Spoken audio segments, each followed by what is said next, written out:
আসসালামু আলাইকুম। Exam point বিডিতে তোমাদের সবাইকে স্বাগতম।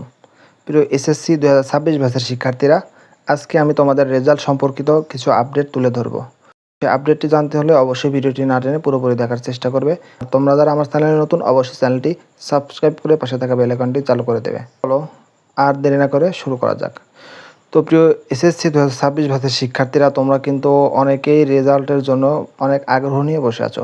তো কবে তোমাদের রেজাল্ট প্রকাশ করবে এই বিষয় নিয়ে কিন্তু তোমরা এখনও ক্লিয়ার নও। তোমরা বিভিন্ন সময় বিভিন্ন জনের কাছ থেকে ভুল তথ্য পাচ্ছ।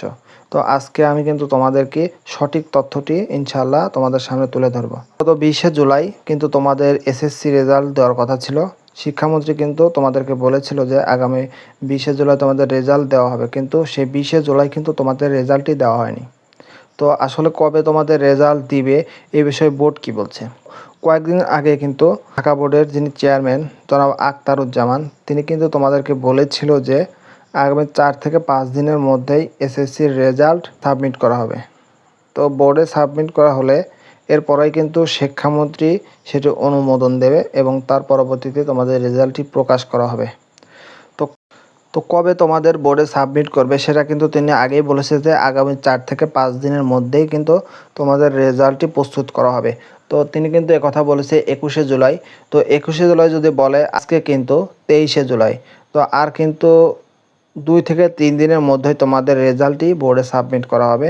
আশা করা যায় আগামী সপ্তাহের মধ্যে তোমাদের এসএসসি 2026 সালের রেজাল্ট প্রকাশ করা হবে।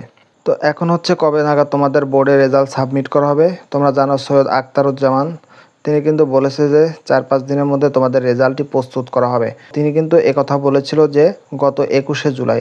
তো আজকে কিন্তু 23শে জুলাই, 3 দিন কিন্তু হয়ে গেছে, আর সামনে 2 থেকে 3 দিন সময় বাকি আছে। তো আর মাত্র 2-3 দিনের মধ্যে কিন্তু তোমাদের এই রেজাল্ট প্রস্তুত করা হবে। এখন কথা হচ্ছে, এই রেজাল্ট প্রস্তুত করার পরে তোমাদের যে কার্যক্রম, এর সময় কি আরও বাড়বে কি না? অবশ্যই বাড়বে, কারণ বোর্ডে যখন সাবমিট করবে রেজাল্ট, এরপর বোর্ড শিক্ষা মন্ত্রণালয়ে পাঠাবে এবং শিক্ষা মন্ত্রণালয় সেটি কিন্তু অনুমোদন দেওয়ার পরে এরপরে কিন্তু তোমাদের রেজাল্ট প্রকাশিত হবে। তো রেজাল্ট প্রকাশিত হতে কিন্তু আরও একদিন সময় লাগবে, কারণ এবছর যেহেতু নতুন সরকার, তিনি কিন্তু রেজাল্টটি উদ্বোধনের মাধ্যমে তোমাদের রেজাল্টটি প্রকাশ করবে।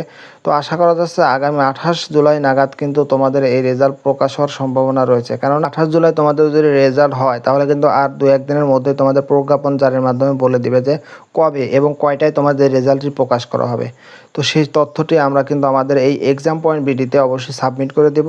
তোমরা সেখান থেকে কিন্তু দেখে নেবে। আর এটি দেখতে হলে অবশ্যই এক্সাম পয়েন্ট বিডিতে সাবস্ক্রাইব করে পাশে থাকা বেল আইকনটি চালু করে দেবে, যাতে যে কোনো ভিডিও আপলোড করার সাথে সাথেই তোমরা তোমাদের ফোনের নোটিফিকেশন পাও এবং সাথে সাথে তোমরা আপডেট নিতে পারো। তো এই জন্যই বলবো, এসএসসির তোমাদের যে রেজাল্ট, ভর্তি এবং তোমাদের যে বোর্ড চ্যালেঞ্জ এই বিষয়ে জানতে এবং কলেজ ভর্তি আবেদন এই সমস্ত কিছু তথ্য জানতে অবশ্যই এক্সাম পয়েন্ট বিডি সাবস্ক্রাইব করে পাশে থাকা বেল আইকনটি কিন্তু চালু করে দেবে। আর ভিডিওটি যদি তোমাদের ভালো লাগে অবশ্যই তোমার বন্ধুদের মাঝে ভিডিওটি শেয়ার করে দেবে, কেননা তারা কিন্তু অনেক তথ্য থেকে বঞ্চিত হয়। তুমি যদি তাকে এই তথ্যটি শেয়ার করো, সে অবশ্যই খুশি হবে। তো আজকের মতো ভিডিওটি আমি এখানে শেষ করছি। সকলকে অসংখ্য ধন্যবাদ। আল্লাহ হাফেজ।